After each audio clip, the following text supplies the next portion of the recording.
back to Vibrant Vocations, Melissa. It's me, Joy. And Beyond. So today, we actually have some Beyond with us, as you can see. Yay! So, first up, we have Marisha. Marisha is actually one of my longest best friends of life. Ride or die since high school. Love it. Okay? Love it. Yeah, so we are going to start with our check-in, as always. But because we have a panel, we don't want to talk. So we're just going to do one, and that will be the grateful question. So, I'll start. What I am grateful for this week would be answered prayers. And I'm going to keep it there. That's good. I'm gonna keep it right there. You think you better than me? No, it don't. Okay, what am I grateful for? I am grateful for my vacation that is coming up very soon. Yes. Alexis and I are running away. And I am just really grateful to have the means and the ability to say, okay, I'm gonna unplug. I've been doing a real good job, a good work here on this side of heaven, and it's time for me to unplug a little bit. So I'm grateful for that. Marisha. Okay. Carter. I am grateful for a good week at work. Yes, we love a good week. And I have to be the proud TT here because my nephew just graduated from college, okay? All right. And solidify his big boy job before he walked across the stage. So I am super proud. And Very, very happy and excited for him. He's been elated this week. So I'm gonna back now. We're gonna dig a little deeper. The title of our topic of discussion today is The Kid in Me. Of course, we like to be a little creative and leave that element of surprise there. But we are getting a little vulnerable. So with that being as it may, we decided that we wanted to discuss what it really means, or what it means subjectively, to heal the inner child, and what that looks like as far as your growth, as far as your development, as far as your healing journey, your personal healing journey from a child into adulthood, etc., etc. And so we thought that it would make the most sense as far as diversifying it by having a panel. So that's why we have these lovely guests here today. And again, thank you guys so much for being here. So I'm gonna kick it off with the first question. So I sat with this a little bit because I was like, I don't want to give something super fluffy. I really wanted to think about like what that meant for me personally. 30 really flipped the switch for me personally. Absolutely. Personally, I feel like I literally flipped my world upside down. But you walk into this increased awareness, I guess you can say. You have this increased awareness of yourself. I sought that. You've heard in previous episodes that I would say, you know, I've been in therapy for 11 years now. So I sought that awareness. I sought that knowledge. And so having that increased awareness of myself, I also have identified some childhood wounds, simply based off of how they manifest in my life today. So there are certain things I can identify a childhood wound based off of how they manifest in how I treat people, how I react to certain things and situations. And so that leads me to say that, matter of fact, I'm gonna steal this from Kerry Washington. She recently had a book come out called Thicker Than Water. I don't know if anybody, okay, so she basically, super long story short, found out that her father was not her biological father. And so she went on this book tour to talk about how, you know, for a long time she felt like she was just a character in their lives. Yes, she never knew like why do I feel this way? But she had this feeling for, you know, majority of her life. And so probably like in 2018, 2019 is when they finally told her that, you know, your dad is not your biological father. Obviously, it's kind of difficult to discuss fertility issues, and so they were having difficulty becoming pregnant. I say all this to say she said something that I thought was just super profound. And she was like, she didn't bash her parents, Obviously she was a little like thrown off by that. But she didn't bash her parents. She said what a lot of people say, your parents do the best that they can with what was given to them. Right. So many people say that and agree with that notion. However, she did say something that resonated deeply with me because I do it, right? And so she basically was like, your parents parent you up until a certain point, and then you have to parent yourself. Mm. And so for me, that was assuming responsibility for the gaps. You know what I mean? Like, okay, they did the best that they could considering their circumstances, the things that they knew, didn't know, had to learn in the experience, but up to a certain point, you have to parent yourself. And so for me, I do really believe that healing your inner child means that, okay, why do I react this way? You know what I mean? And then identifying, or going deep and identifying what that wound was from your childhood, because it's coming out a certain way in your adulthood, and then dealing with that. Okay. So that's my personal definition. Okay. Well, I'll answer next. For me, I would say healing your inner child is to look again at those wounds, look at those triggers that you have as an adult, and really honing in on why. Because it started small. It started small. If it didn't start small, then you would know why, right? You would be able to reflect that to something in your early 20s or whatever the case may be and say, this happened and now this is a result. But those things that's just like, why does this bother me so much? Why does this get me so much? I really think it's just that action of going back and reflecting on it and fixing it at your grown age. What do you think? Either one of you. Allowing myself to feel things so I can navigate better. So I feel like that starts with healing my inner child. Okay. I like that. Healing your inner child. For me, when I heard, sorry, yeah. So healing your inner child, residual left over from your upbringing. For those who may have transgressed upon you, when you're a child, you obviously don't have a lot of control over a lot of things. Right. And so when we speak of the word healing, I think about a wound. If someone cuts you, it's still your body that has to do the healing. Absolutely. And that's what's most unfortunate about wounds, is that it doesn't matter how you get that wound, it's still up to you to heal it. And so I think recognizing that there's some residual there as you're an adult and trying to move forward, you're just going back, like you said, reflecting, thinking about the things that you've encountered as a child that you may not have had control over, and just trying to pick up that residual and move forward as best as you can. Okay, good. I love the variety in that answer. I just heard a lot of things. You saying essentially that you're getting the opportunity to do it again. Like, and it kind of has a synergistic effect with what you're saying, because you're like, you're a child, black folks, black homes, a child stays in a child's place. Right. Okay? And so when you become an adult, you're like, oh, Yeah. y'all went right. Right. Y'all went right. Okay. And I think it's so interesting, the phrase "stay in a child's place," because I don't know about y'all. I know for me, especially growing up in the church, I spent a lot of my, I would say early adult, so 19, 20, 21, trying to figure out how to get out of a child's place. Okay now. Actually, I'm grown. I'm, just from things I would wear, things that I wanted to do, going around trying to so much hide it, make sure people don't see it.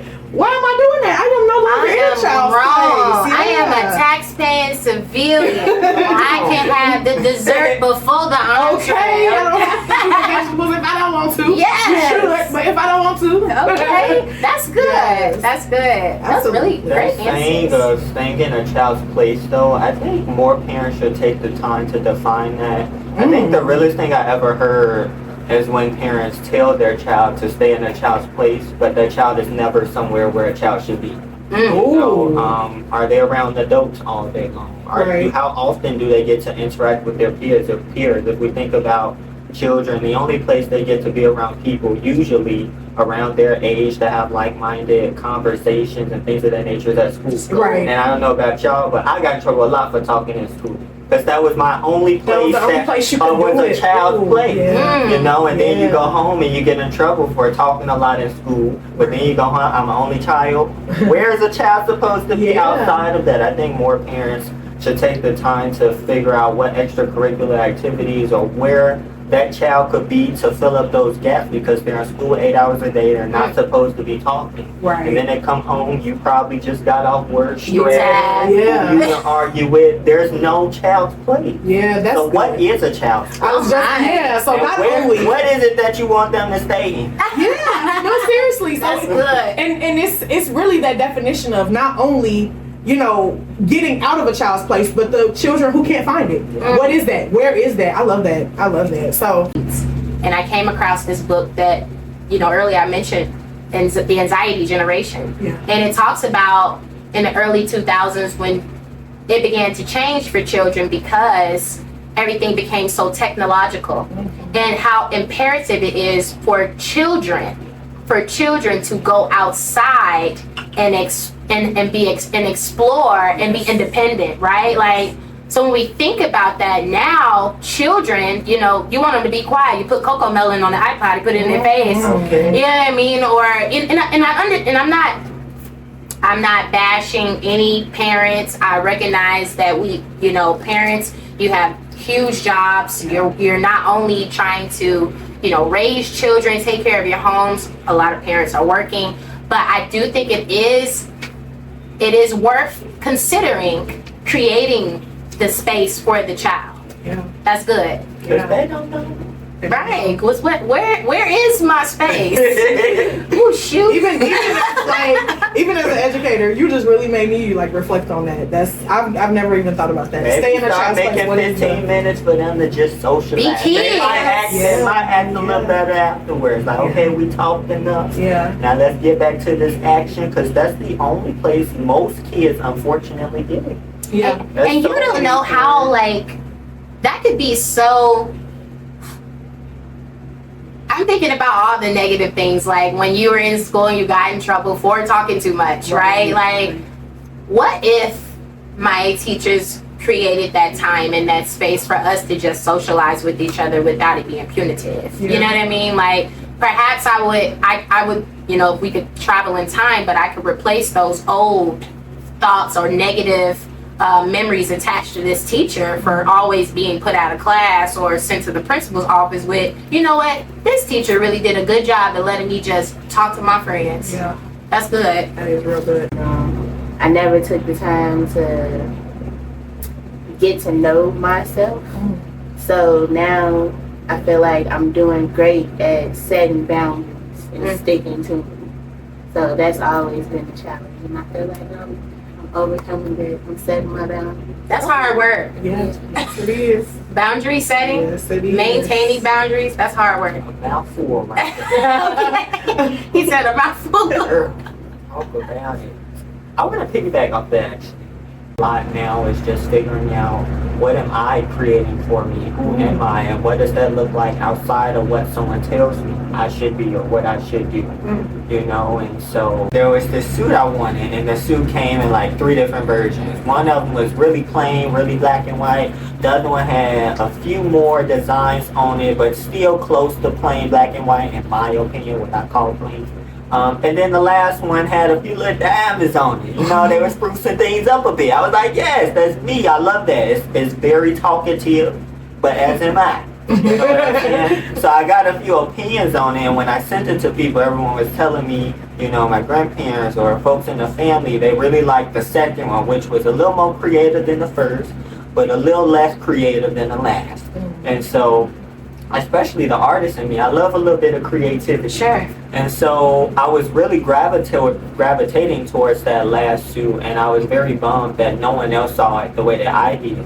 And so speaking to, that identity thing and figuring out what you like and not being influenced by everything else that's going on around you, I probably recognized that I shouldn't have invited all of those extra opinions into something, especially when I was so set on what I liked and I knew that. Right. But I still was second guessing and questioning, and as I enter into adulthood, that's pretty common. It happens quite often. But I made the decision, no, I want that one that's very talkative. I want the one that's very vocal. And I had texted my aunt at the time, like, you know what? Is it busy? Yes, that's all right. So am I. Okay. And I was just, so I guess my motive of that whole point is to encourage you to encourage yourself. Absolutely. Because if not you, then who? Yeah. And to just piggyback off of what Carter was saying, you don't want to invite too many people into what you got going. You know what I mean? I think an identity crisis not only happens in adolescence, in your young, in your young adulthood, or even later on where people are, having midlife crises. Right. I think it is an everlasting thing if you don't hone in on who you are, right? And so sometimes inviting too many different opinions, we live in a very validating society, you know what I mean? Everything has to be validated by, likes and clicks and people. You want that validation. We have been essentially, constructed to want that validation. And so to his point, I think it's imperative, like if you like something, you look good in something, something gonna look good on you, or if there's something that you're after, right? Like when I was pursuing becoming a landlord, I had people closest to me that loved me the most and told me, you don't need to be nobody's landlord. You know what I mean? And did it feel a little deflating? Yes. Did it feel a little discouraging? Yes. Did I question, like, am I making a terrible mistake? Yes, absolutely. But, it's important. I think it's important to be mindful about who you share. Yeah. What you want to do, the vision that you have, because that vision is placed there. God put that vision there. You know what I mean? And sometimes you just got to keep that between you and your creator. Maybe pick one other trusted individual, but don't give it to too many people, because misery truly loves company. And so we want to be, I think that's important to take away from that point as far as the identity crisis goes. Through my shoe. So, can you share a bit about your upbringing and how it has shaped your journey, your healing journey, then versus now? I'll answer that one. Okay.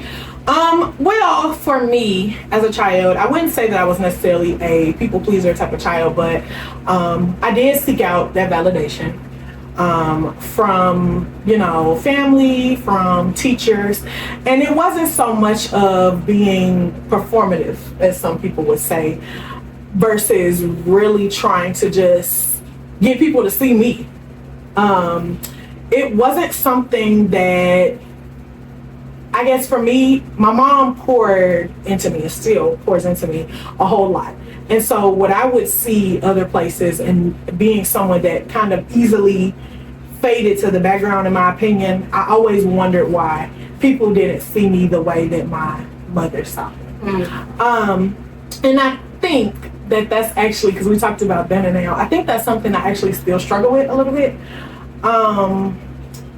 As far as what that looks like healing wise, affirmations, doing things that make me feel good, doing things that make me feel whole, being around people that make me feel good, being around people that make me feel whole.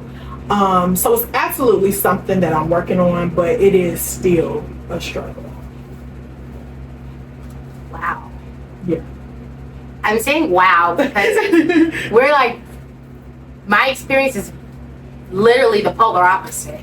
Growing up, and I don't want to, I'm not here to bash my elders or parents or anybody. That's not what this space is for. But, my mother did not do that.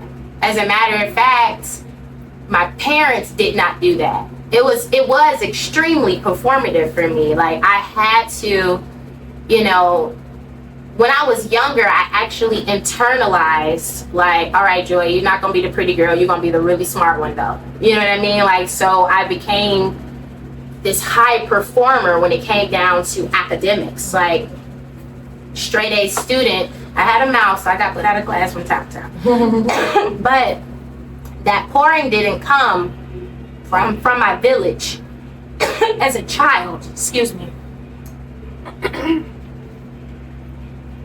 That pouring came when I got older. You know what I mean? And I consider it's like, not that I was ugly. I hate to say this, but for context, the ugly duckling turned into swan. Everything just kind of turned full circle for me at a certain point in my life, and I was like, what is all of this attention? You know what I mean? Like, why these people that definitely didn't talk to me then talking to me now? You know what I mean? Or even the accolades that I would get from, you know, family members that at my most fragile time. You're talking about being a child, right? So you are just malleable. You're a sponge. You're taking in everything that is being said to you, done to you. And so now those people are complimenting me. These people are wanting to be close to me. I'll never forget, I went to high school with this girl who was absolutely deplorable, like in middle school. Like, I couldn't stand her. And then we got to high, because she was just a bully. She was a nasty woman, okay, girl. She was nasty woman. Nasty. And so then we got to high school, and she sees a familiar face. And certainly we're older, right? And I was an athlete then, so I had, you know, different groups of friends at that time, but here's this girl that used to be so mean to me in my face talking about some, hey, Joy, girl, who you talking to? Okay, so like, so as far as healing goes, as a child, my form of healing when I would be deflated by the people that were supposed to love me the most was I would literally go into my closet for hours and draw. I drew. I sketched everything that came to my mind. As an adult, obviously, on top of, you know, therapy and like yourself, you have those positive affirmations. I am still learning how to validate myself. I am still learning how to be okay with what I think about me as opposed to what, you know, everyone else thinks. So, wow. Shout out to Sandy. That's her mom. I asked her as an adult to be my godmom. She was agreeable. And actually, you saying that just made me think about something.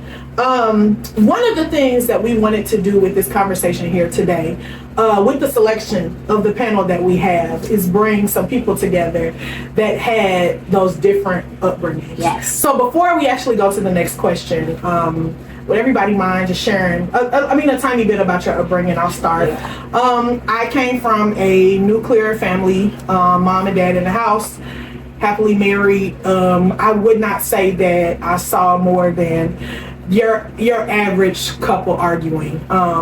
My father was a Capricorn, so he got in his feelings a little bit. And my mama was an Aries, so she really didn't care. But you know, but again, you know, looking back on my childhood now, it was nothing more than normal marital, you know, banter and arguments. That is so good. Okay, so listen. I'm over here like, girl. You got the finest cream of the crop. You know, that's the vision, okay? We wanted to be diverse in this dialogue. So I too come from a nuclear family. My parents have been married for over 40 years. I cannot confidently say happily. And that's me just being nice. There was not just some regular marital banter. No, it absolutely wasn't. There was a lot of domestic violence in that household, and so obviously that's extremely impressionable, right? And on everything.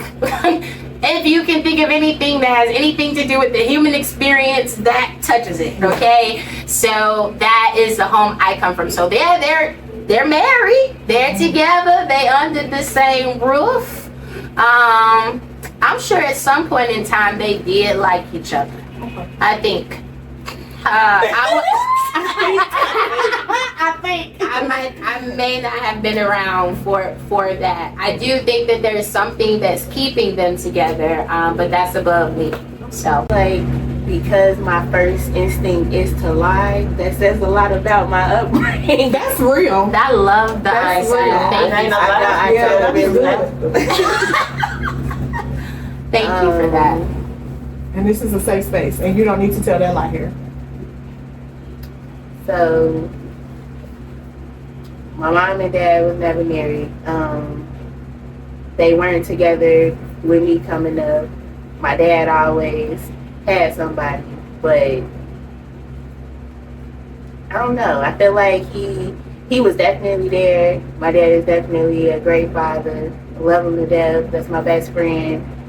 But sometimes with his life, I feel like I missed a lot of actual bonding moments. Sure. That he feels like because he's a great father, that's automatically there. Mm-hmm. But it takes a little bit more. But my mom kind of like the female version of my daddy, and she'll never admit that, but she definitely is. She was either in school or working coming up. Great parent, definitely took care of us, didn't want for nothing. But there were just a lot of little extra things I wish I would have got into more coming up, so I'm not figuring it out while trying to live life as a grown-up. Sure. I feel like it made it a little harder. Sure. Thank you for sharing. Yes. My upbringing was, I feel like I had a very strict household, and I want to emphasize that word strict because I think when you're a child, you are the most free, you're the most creative. Absolutely. And being in an environment that's extremely strict with that much creativity, it's the first place you learn conformity at, you Yes. know, and conforming is so dangerous. I often share, now in my adult life, how hard it is for me to figure out who I am because I've learned how to walk into spaces and adjust to what I think people want me to do or what I think they will like better. And that's so dangerous. And I think, obviously you want to have a household that has structure. You don't just want your kids out here boo-hoo crazy or nothing like that. But just because you see a child expressing themselves differently, pay attention to how they express themselves, because what you may think is them, acting out, it may just be their form of expression, but they don't know how to get it out. And so the way I've gone about healing that now, being an adult, is being an artist. I have done a bunch of modeling things. I'm putting my hand in a bunch of things, and I will say growing up I was actually privileged to be a dancer, and I did a ton of sports. That's not really hard, I don't know why I said that. Anyways, but my point is, now that I am adult, something I've recently grown to like now in a real good way for me to express myself, and even those parts that are scary, is through music, and it's something that I have grew to love. And so I would just like for more parents to recognize when their child may be different or how they may be acting out, what's missing there.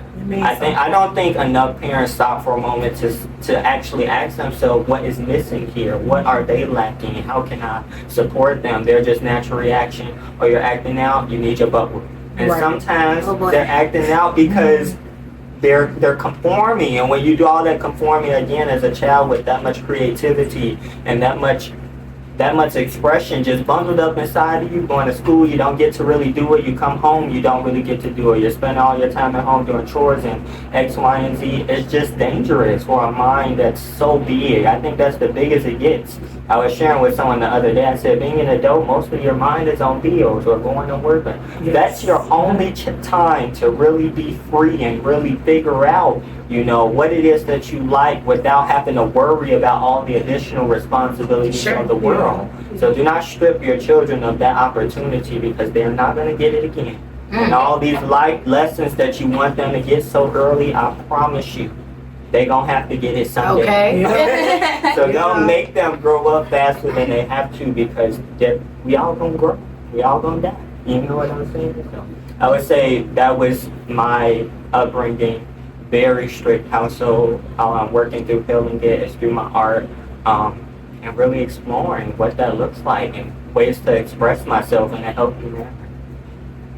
Absolutely. Absolutely. I'm working through it, but not lying. Let's gotta lie. You ain't gotta lie. And You ain't never gotta lie here. If you tell the truth after the lie, it's not a lie no more. Okay. I'm correcting my mistake. Something that I think is so applaudable, just based on all three of y'all and the friendship you and Melissa had and knowing my aunties, is that this, regardless of what the upbringing was, something that I think we've all been privy to so early in our lives was a little bit of discernment based on what I witnessed between even you guys' friend groups.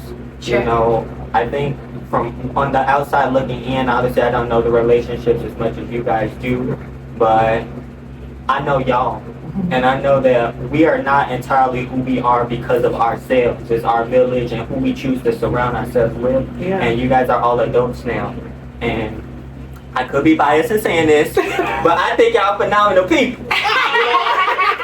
So that goes to speak to the people whom and which y'all choose to surround yourselves with, and that is so applaudable because there are so many people who, are born with, things like the pretty privilege, or they're born with, just being given the world, a silver spoon. And unfortunately, in those cases, sometimes, not all, but sometimes, that discernment doesn't kick in quite as often. They like to believe the people around them have good intentions, but they don't.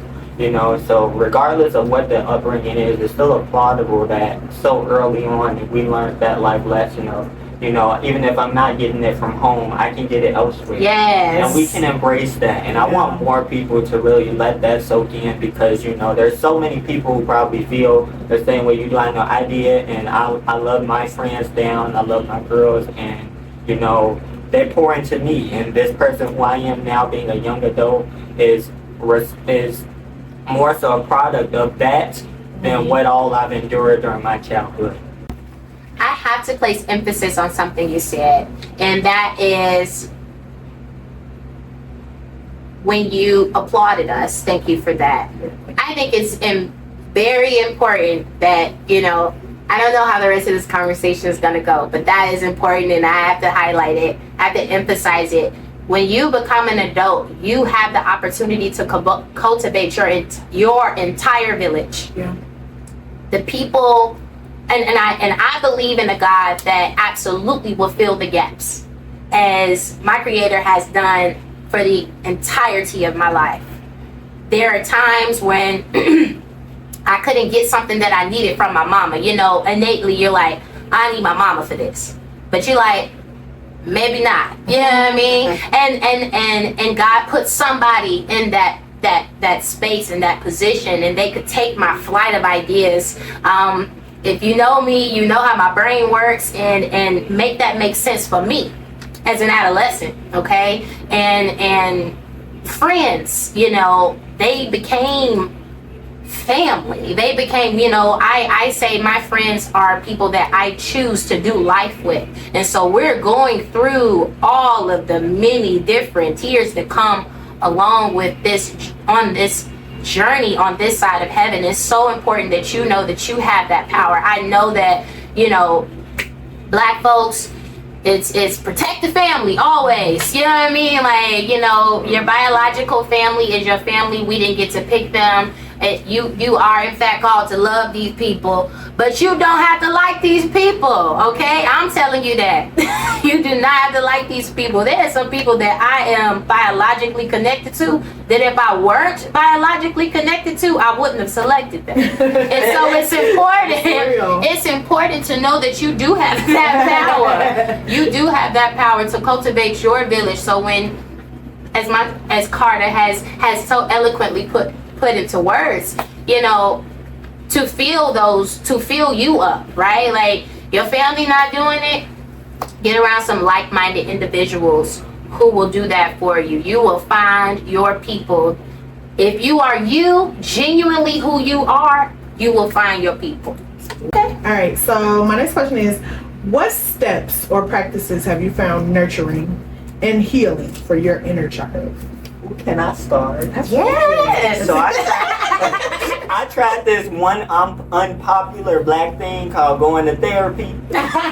Listen, Okay. and it worked. And something I want to highlight, because I know a lot of people have reservations about therapy because they talk about, you know, how these people gonna listen to me and solve my problems and X, Y, Z.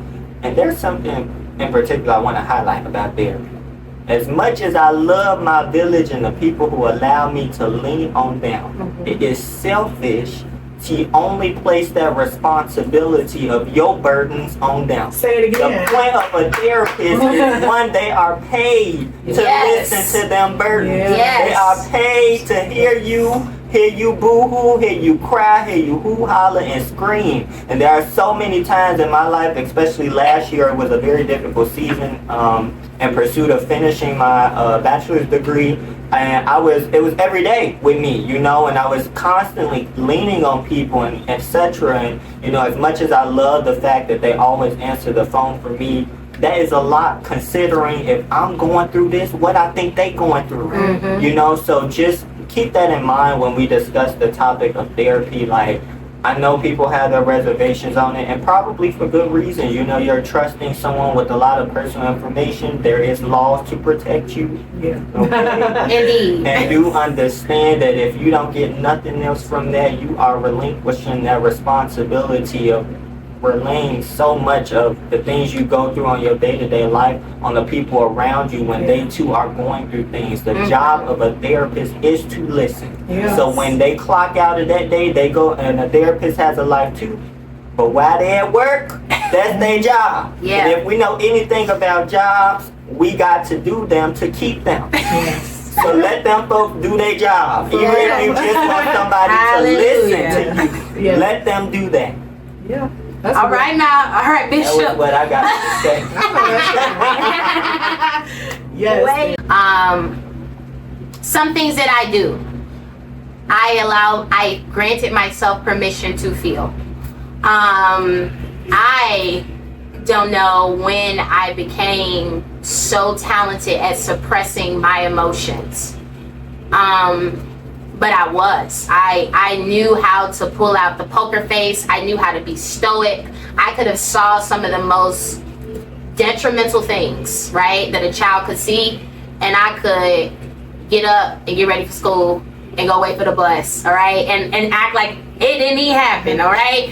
As an adult now, at any point in time, I allow and I don't care what causes it. If it's a movie, if it's a thought, if someone said something, I no longer suppress those emotions. I am a crier. I cry.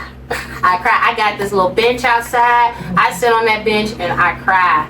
Sometimes when I'm in bed, I allow my prayers or my dialogue with God to happen until I fall asleep. I also find that to be very helpful. And lastly, something that's super trivial is, as far as nurturing that child, I watch cartoons. Cartoons are the one thing about my childhood that were a constant source of joy. Yeah. Okay, and so I still watch those same cartoons. Shout out to Paramount Plus for allowing me to relive my favorite childhood cartoons. But those that's what I do now. Listen, I still wake up to the Proud Fam. That's good. And what about? No, I agree with the notion of cartoons because it kind of, for me, it's all of that nostalgia. So whether it be cartoons, whether it be a specific place, if there is a place that I can constantly connect a happy memory to, I would do whatever I need to do to get there. Disney. And Disney, yeah, for those of you who don't know, I am a Disney adult, and I actually did not know that. I knew that I loved Disney. I knew people didn't love Disney like me, and I found my tribe on TikTok. So shout out to all the Disney adults. Okay, I mean, and they are far worse than me. There are people who leave their homes and move to Florida so they can get a season pass. Okay, so I'm gonna have me a season pass. You want to be them people? That's But good. I'm gonna have me a season pass one day. We're gonna get a beach house. Yes, so I can be. So she got a season pass. But no, yeah, just it's those things. It's really those things connecting to my nostalgia and happy memories for me. In short, I have a connection between the smell of pine saw and cat dog. I remember vividly, like my mother mopping the kitchen floor while cat dog was playing, and so if either one of them are in the picture, like if I'm watching cat dog, I'm thinking about pine saw. Yep. If I smell, if I'm going to replenish my cleaning items and I smell some pine saw, now I'm thinking about cat dog. and that's what it does. Like I'll literally be in the aisle of Target or Walmart, like thinking about cat dog. Can you share a moment of growth that you've experienced in your journey?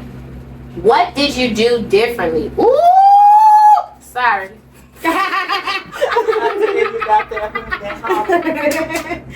A moment of growth. A moment in growth. What did you do differently? Ooh, somebody better say something. It sounds like you got it. I got it. I said no. Girl, you said no. Listen, that's a big deal for me.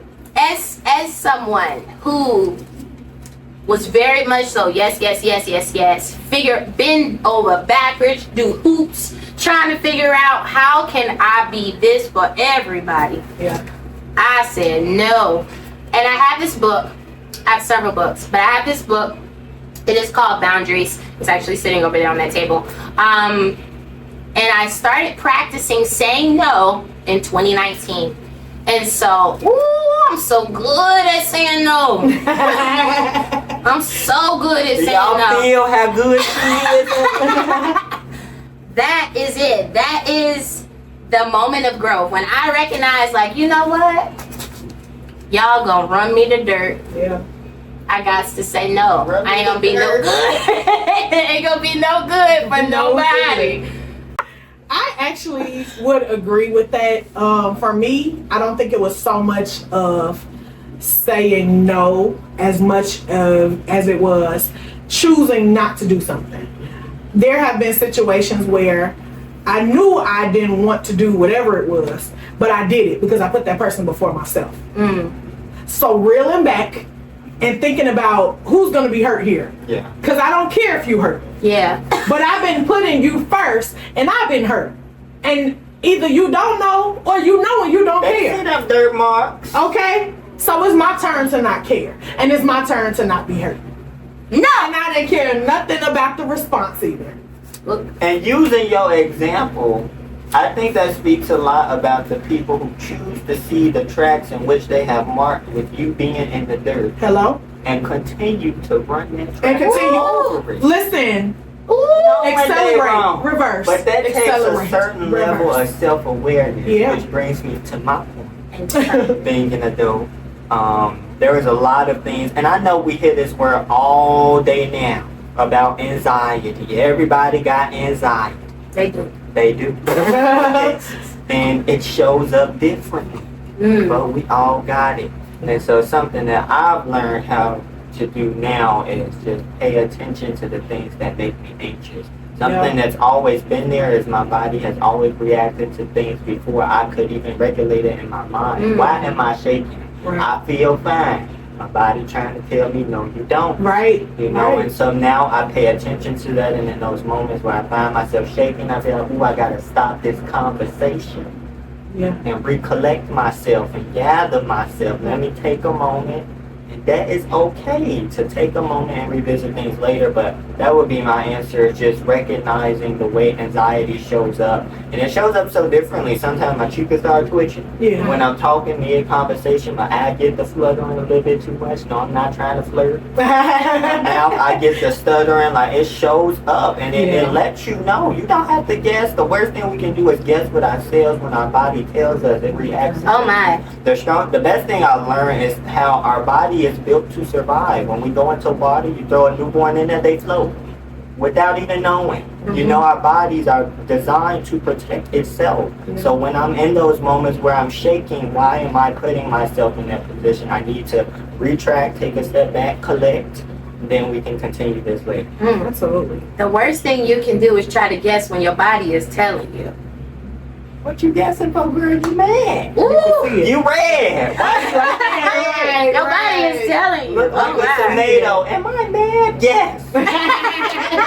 We got to talk about the dirt tracks, see, because they might very well see those dirt tracks that they've created, or completely oblivious because they choose to be, not because they're not evident, right? And now at that point in time, you have to then be keen to manipulative language. Yes. Because that's worked. Previously, before we became these aware adults, before we grew into our gift of utilizing discernment, we failed for the guilt trip. We failed for the manipulative language. Now we see it. It's bold, it's loud, it's ugly, it's nasty. Nasty. Spotted from a mile away. Don't make my no be that easy, okay? Like, so this isn't even a question in our deck, but I'm just posing it. For those individuals who track those dirt marks, right? Whether they know it or they don't know it, do you think it's your responsibility to show it to them? You know what? Everyone has their calling in life. My calling ain't to help nobody. Something I'm really good at is leaving folks where they lie. Okay? And I leave them quick. And they don't recognize it till I'm a mile away. And they be like, ooh, he left me. I did. And they thought twice about it. And you know, it's such a healthy leave, because when I leave, I'm not leaving like, ooh, I hope they get some more dirt on them now. I hope they fall off some more. No, I'm just sailing away. Girl, I thought twice about you. Detached. I want you to eat, just not from my table. Okay? So, no. Marisha just said no. I don't. So that speaks to someone's value in your life, whether or not you're willing. As my therapist flat out told me, she was like, I see what the problem is here, Joy. You want to teach everybody. I love you. Okay, you want to teach them. You want to tell them, actually, this is not how you communicate. Passive aggressiveness is not how you get what you want. You want to take the time to break things down to people, or really hold the mirror up to them, rather. And she's right. Like, that was innate. Like, surely you don't, like, for me, it's like, surely you don't know no better. But let me attempt to fill this knowledge gap. Well, in my multiple attempts and still getting the same responses, that then equates to the definition of insanity. Yeah. She had to tell me, that's why you tired. That's why you're exhausted. Because you're trying to hold on to these people by attempting, because that's all it is. Yeah. Those attempts don't fall often, okay? Yeah. Them certain stuff you say, like I just recently, I shared some words with somebody. I wasn't proud of my delivery. I might have spazzed a little bit. I was frustrated. But the reality is, it doesn't matter whether or not I deliver it with a clear mind, whether I use, the largest words in my vocabulary, or whether I use colorful language, right? Or hoop and holler. It literally went in one ear and out the other. Because someone has to have a heart to receive a message from someone. They have to value you the way that you value them. And it's a harsh reality when you see someone that you're like, don't you love me? You know what I mean? Like, don't you recognize, like, I am in pain. You know what I mean? I'm sharing these things with you from a place of pain, and you on to the next agenda item. You know what I mean? And that's when I'm like, oh. But the word of God also teaches us not to cast our pearls to hogs. And so if somebody gonna be a pig, you got to let them be a pig in that dirt all by themselves. All by themselves. So you would say that you originally you were a yes, but now you're a no. Originally, I was a, oh my gosh, I was a yes. Like, not just a yes, but yes. Okay? Now I'm just, no. So, no. I'm still a yes. Let me tell y'all why. I'm still a yes, and it does not always come from a place of love. It comes from a place of education. And that could be someone that, as Carter said, this is someone I love, so I want them to know so they could do better. Sure. But in that same token, it could be somebody that maybe I don't love anymore. I want you to know because I want you to do better. And more than anything, I think it comes from advocacy of myself. Sure. Letting them know, you may have pretended you didn't see these tracks this whole time, but let me tell you that they are there, and let me give you the date, time of why. I absolutely will do that. I absolutely will do that. Okay, I absolutely will do that, and I did. And you know what? I will do it to the point that I need you to know. I don't know if it's the Virgo in me, but I need you to know. I recently was having a conversation with somebody. I got a text message from somebody. They were upset with me about some things last year. I responded. I said what I needed to say, like we just talked about. This person reached back out to me this year, and all that this person kept saying was, well, I didn't read your response. So I proceeded to find my response, because you were on FaceTime, and break it down on the phone call, because you're going to know what I said. Yes. That's the Virgo. That's it, that's all. That's the Virgo. That's it, that's all. That's good. Yeah, I also have to add that I came across someone. This was a very serendipitous moment. I was working a booth at the Nurses Week nursing fair, and one of the clergy at my hospital that I work at, she was actually an educator to the chaplains. And we had this random conversation, okay? I don't know how I got to just telling my life story to this stranger, you know what I mean? Because she was in fact a stranger. And she said something to me. She said, you know what, Joy? There was a point in time in my life where I felt how you felt, in so many words. And she was like, I had to learn that I needed to hold my knowing. And I said, she give you a word there. now why didn't I know that when I was 12, God? You know what I mean? Like, that would have saved me. Oh my gosh, that would have saved me so much turmoil in my life. But at the same time, you know, I do think that, you know, a smart person learns by doing something and failing, but a wise person learns by learning from someone else that shared to them. Yeah. And so I was like, let me sit with this, because she don't know nothing about me. Okay? And she told me to hold my knowing, because sometimes, and again, it goes back to that exhaustive factor. Like, I was telling my therapist, like, I'm tired of these people. and she was just like, you don't have to teach everybody, you know? Nobody. So I thought I had to share that little tidbit, because it was extremely serendipitous. I want to shout out all the Melissas in the world. Oh, yes. It's because of people like you that there's this circle of life. And sometimes how them train tracks, them people catch up in life. Sometimes, like, oh, look at you doing well now. Melissa No, but seriously, because of you, I have the luxury of continuing to live my life without worrying about it. I don't care how they catch up, somebody will handle it. That is Melissa. that's not my calling. That's not my. But again, it speaks to calling because one, it takes a certain level of patience. I get exhausted, tired. I mean, quickly, very quickly, I get exhausted. And I think when I say, it's not my job to teach people, and I talk about my selectivity.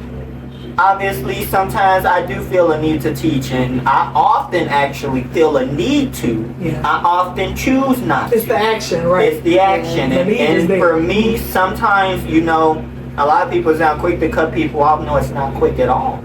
I gave you a It's few typically They don't after- know how much processing didn't Listen, happen. it's typically after I done all that coaching. But one thing I don't like to do is be a fool. I quickly identify, okay, how many times we gonna have this conversation and you gonna let me down. Yeah. So at some point I have to choose me, and I'm very good at standing on business. Hello. So how do you navigate triggers or moments that bring up past wounds? How do you work through them?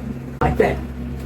Something about trauma is that those traumatic moments usually stand out the most, no matter how old you get. Yes. And so I have a lot of flashbacks of the moments that were most traumatic for me. Absolutely. And when I find those moments, I pay attention to them, I soak in them. Music resonates well with me, so I usually try to find a song that matches the emotion that I'm trying to feel.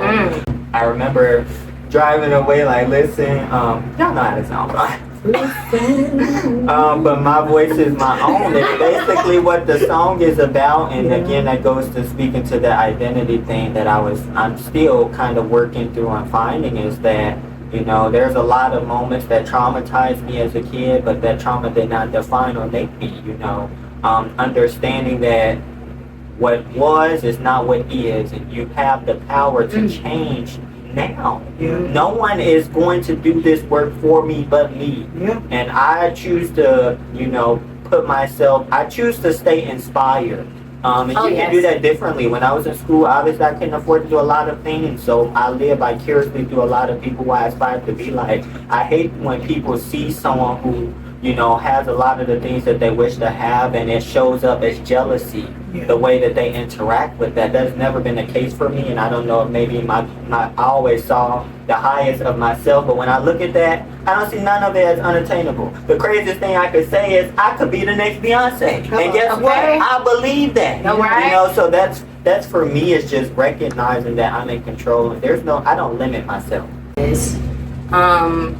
Kind of earlier I shared that I allow myself to feel now. So I allow myself to cry. I allow myself to be angry. I allow myself, triggers. Here's the definition.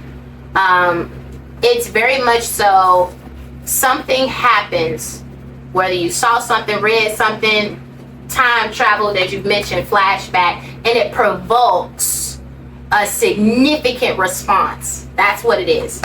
And triggers don't care where you're at. They don't care about your surroundings, who you're with, none of that. And so for me, I can't say confidently that I have identified, the best way, or, whatever that means, right? Because for me, I'm now at this place and space in my life where I'm like, I'm just gonna feel this shit and go, if I relive a moment, all right, I done relive that moment that done happened some years ago.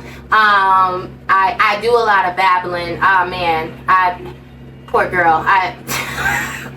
Alexis gets a lot of that. So thank you for allowing me for creating that space for me to babble. I experience flights of ideas because for me, the Scorpio in me is attempting to carry out this personal root cause analysis.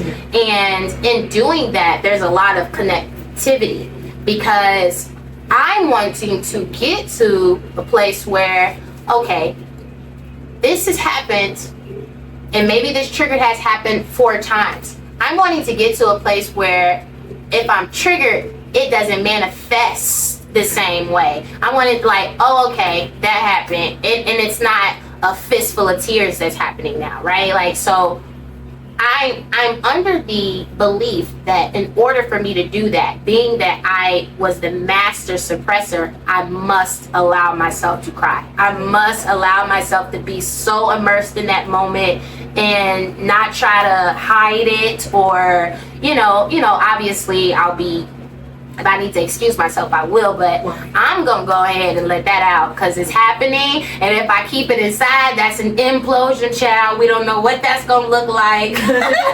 So I'm under the impression that if I allow myself to feel it as they come, there's like a desensitization process, right? And eventually, it won't provoke that same kind of emotion. I'm under that kind of impression.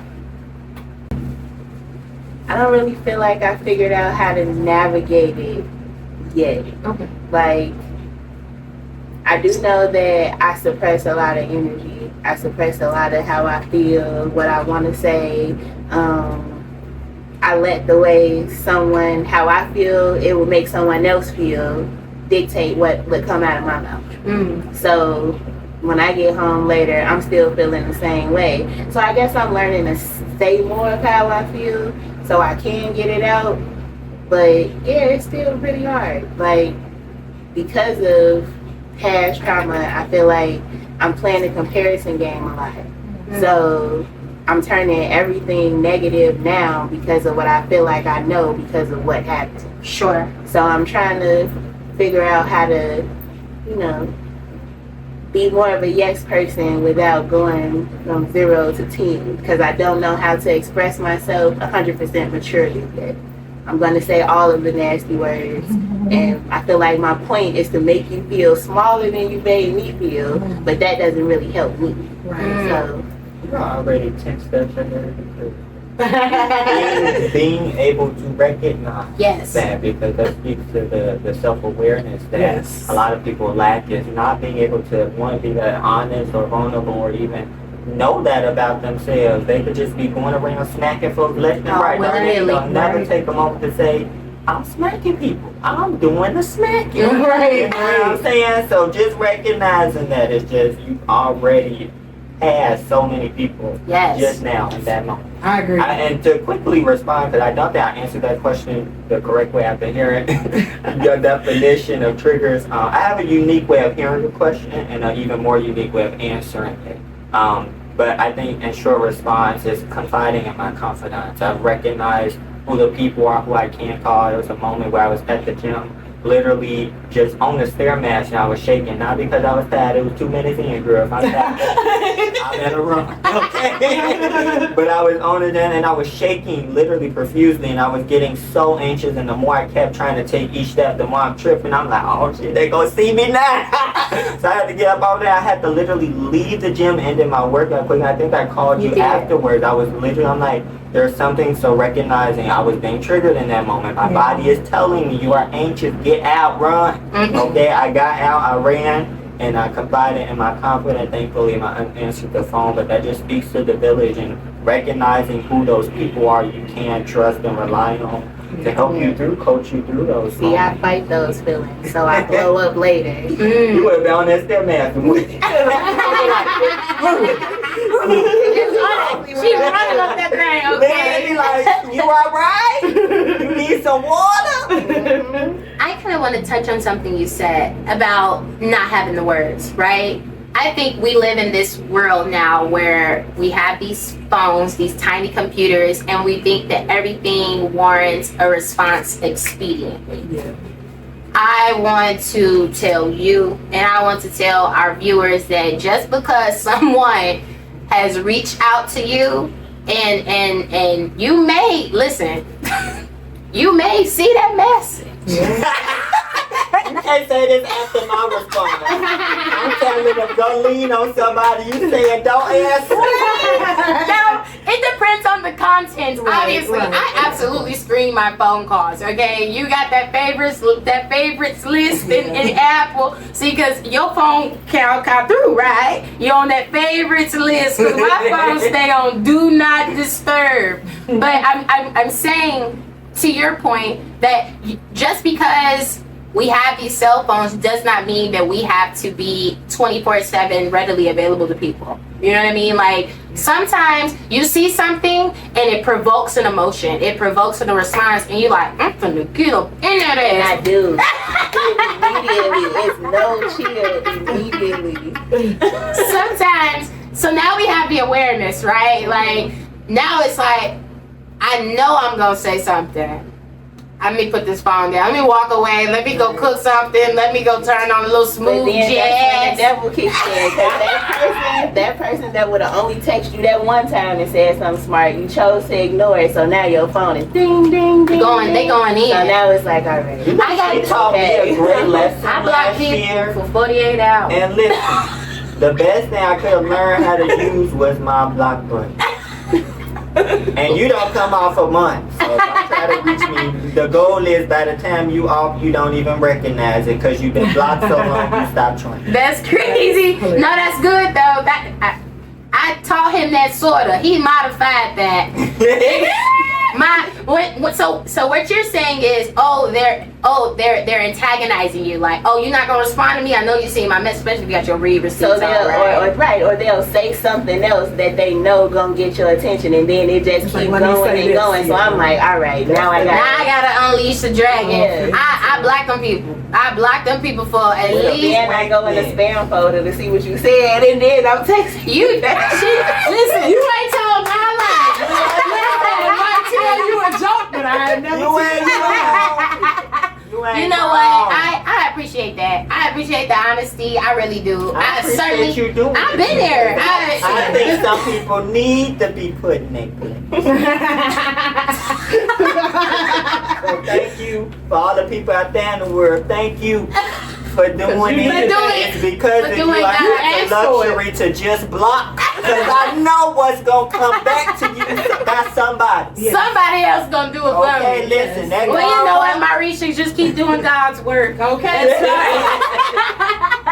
As far as I'm concerned, that's what it sounds like you doing.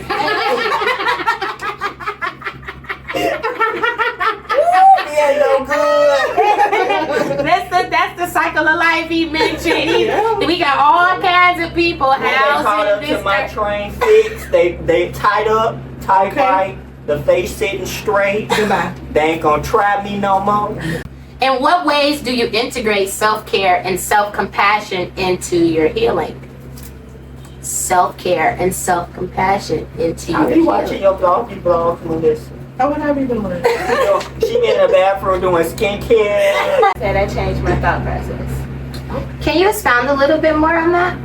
Like, I never felt like I was ugly. Never felt ugly. And not. But there are certain things about myself that now I'm going to phrase it and say, like, I would change for the better of myself. There are things that I want to change for me versus me wanting to change them because I feel like these people will like me more, or I'll fit in with my family more, or something like that. Right. So I just changed my thought process, and I tell myself, like, I am fine. Mhm. I am bad. I do go to the mall by myself. Mhm. I do soak up all the attention, and I make myself feel good because it is all about me. Like, my life right now has to be all about me, and I'm overindulging in all of that. It should be. It should be. Oh my gosh. That's an I love that you episode. also included family in that response. Yeah. We often, our family is the first people we want to lean on by default because we all share this thing called blood. Right. You know, and sometimes they can be the worst people to want to lean on. They can break you down in ways you would least expect it. Right. And it's least expected because we're usually taught to lean on these people before anyone else. Right. You know, so that's so dangerous because you never know how, what's the saying, a wolf will show up in sheep clothes. Sheep's clothes. On a serious note, I really had to learn that there's a lot of people in the family who I put in these positions, put in these pedestals. I'm like, ooh, you don't need to be there. Cause your shit stink. Let me go ahead and take you up on off of there. Especially if they're not reciprocating that energy that you're giving them. Okay. That makes you feel some type of way. So yeah, change that thought process. All that energy is for me. My cup is for me, and if you're not gonna feel it, I am. Hello. Mad running over. Now it runneth over when I'm pouring into it. Yes. I got to change the word from leaning on family as opposed to like expecting. You know what I mean? Like we my therapist tells me all the time, we have to manage our expectations when it comes down to people. You know what I mean? And like you, not necessarily what Drake say, certain people need to tell me they're proud of me. I feel that way. Like, I think that I've done a pretty good job on this side of heaven, and there are certain people that the kid joy, the child joy is still waiting to hear, I'm proud of you. Yeah. You know, you did that. And so it's important, I guess, my self-care and self-compassion. First of all, I started indulging in baths, and I just sit, ain't doing nothing else. Oh, I love a good sit. We love a good sit. Put in some hot water. Listen, I just sit in that bath. I do a lot of reflecting in that bath. I do, again, let them, if the tears come, let them fall. But most importantly, you know, I also have this whiteboard, and it's purposefully placed on my refrigerator, so when I come out of the bathroom, the first thing that I see when I done woke up, washed my face, got ready, is the message for me for that week. And that message is for me. It's speaking, it's something, it's my mantra for that morning. So I think that's something that I guess I didn't consider a tool for self-care or self-compassion, because I may be waiting until I'm dead and in my grave for them people to tell me that they're proud of me. But I gotta be proud of me. That validation that I give myself has to be enough. So next question is, how do you maintain a sense of connection with your inner child while nurturing your present self? So how do you intertwine the two? Patience. I practice a lot of patience. Okay. What does that connection look like? Were you not like as patient as a child? Were you too patient? I feel like because I was too patient as a child and I just let everything just go, let it roll off. Sure. I think now I'm learning to still be patient, but I'm going to say how I feel, and I'm going to get it out. But I'm going to be patient with the result, because it can't be what I want it to be. I have to accept it for what it is, because I can't change nobody.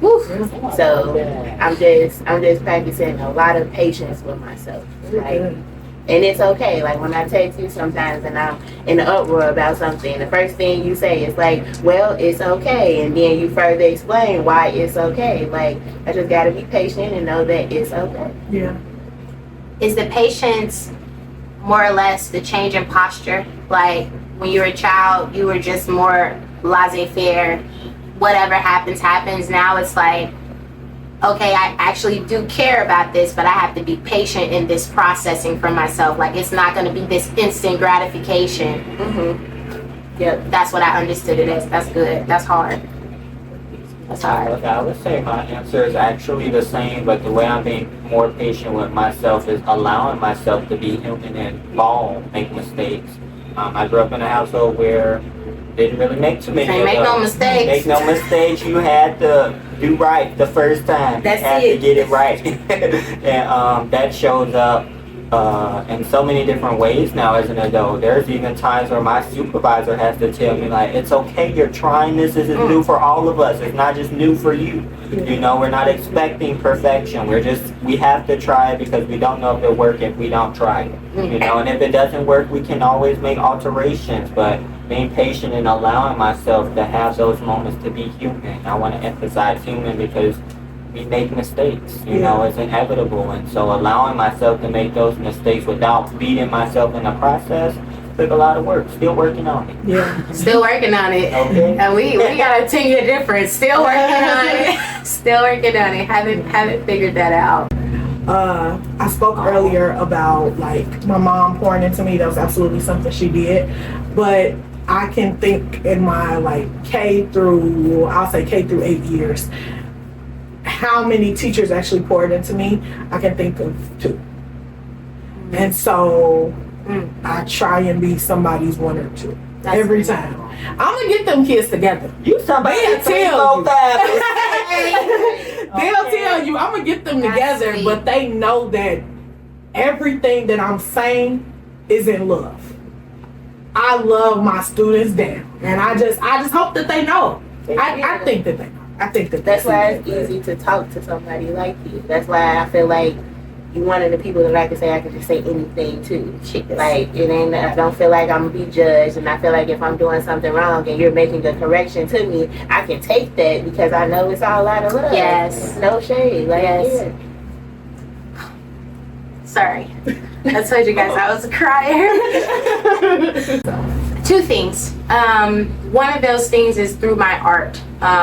As a child, I mentioned earlier, chaos happening in the house. I literally would go into my closet. I just sit there and I draw for hours. I turn that little light on and I just draw for hours, fill up a whole pad of something, whatever it was in my head.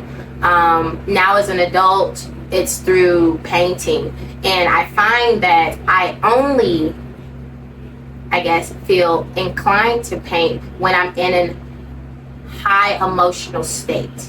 Like I can't even put words to how I'm feeling, so I am more or less a mute. And as you can see, I am not one that is lost for words often, but when it does happen, that's when the brush hits the canvas. So that my art is how that connection happens from childhood into adulthood. And secondly, it kind of sounds like yours. Somebody asked me back in 2017 about how I felt with regard to like my year and the experiences. I had a tough year that year before, and I remember responding to this gentleman saying like, my experiences are bigger than me. And so when we're talking about the connection between little joy and big joy, the goal is to be the person that little joy needed as an adult, right? And so I have these little people. Well, my nephew isn't little anymore, but he's always been, I consider him my all-in-one. When Carter was born, I was 10. And so he was like my little brother who was always with me everywhere we went. He was there. And then he grew up more and more, and he became like, you know, he started respecting me and seeing me as auntie. And then we have this great communication, and he's like one of my best friends, so I consider him my all-in-one. And so he was always the one that I was like, I got to, by any means necessary, protect this one. And then I have three other nieces, but that connection will more or less be, you know what, Joy, what was it that you needed when you were a child? Okay, make sure that you're that for these children. So that will have to be the 2 things for me. Final question, everyone, please offer us some insight. What advice or insights would you offer to listeners who are on their own journey of healing their inner child? I love the serenity prayer. I feel like every line in that whole prayer is gonna help you with past, present, and future. I love the serenity prayer. You have to look at and reflect on the ugly. I feel like so many people push the ugly behind them because they're like, well, no, I'm growing, I'm healing. So that's no longer, but it's intertwined. It's a part of you. And so you have to have it there so that you know that you don't want to be in that space again. Yes. You know that you don't want to feel like that again. And the only way to protect not feeling like that again is remembering how you felt in that ugly. So yeah, I would say bring up the ugly so you have that reminder of what doesn't feel good so that you can focus on what does. And as Joy said earlier, you just got to feel. You have to feel. I have to just, yeah, you have to feel to heal. I have just been feeling every little thing. And you have to. I feel like we're so synced. I always know when she's not like on point. There's some sort of telepathic signal that's being sent to me, and I'm like, oh, Melissa's not okay today. And it's not something like that she says, you just know. So yes, you have to feel to heal. I guess my advice actually might be a little different. My advice is really for parents out there. Corporal punishment, physical punishment is not necessary all the time. Okay, I know that good word says spare the rod. Look, spare the rod, spoil the child, right? There were instances in my household in which corporal punishment was utilized and it never should have even entered into the equation. So, you know, be patient with your child. Remember that your child is in fact a child. They don't have the same brain and frontal lobe as you, so they don't know how to rationalize everything as you do. If you want the science behind that, I'm happy to offer that another time. But certainly, you know, you want to be more creative in how we go about disciplining our children, because somebody said to me, you know, if you're not mindful, you will grow up to be just like what you were exposed to, or hate it enough to be the opposite. I hated it enough to be the opposite, and now I feel like an outlier. But nevertheless, it was worth it. Nevertheless, it was worth it. And the other bit of advice I would give is what a patient gave me at about 4 a.m. in the morning, about 6 years ago. He told me, he said, you know what, Joy? You're the most important person in this world. And that man didn't know me. That man didn't know me. He just had 12 hours, a little less than 12 hours to have been acquainted to me, but he didn't know me. I was his nurse. But I do believe what scripture says, and that is that while on this side of heaven, we do entertain angels. And so I believe in that moment, that was an angel telling me, you need to recognize that you're the most important person on this side of heaven. Because when we don't recognize that we too are valuable, and recognize what that means to us and take care of that, we're trying to get it from so many different places, and then you're wondering why you keep coming up short. You know what I mean? Like, why you keep coming up empty. That's what you have to do. You are the most important person on this earth. I gotta follow after all that goodness. you listen, you've been preaching. Take us home. Well, let me take them home.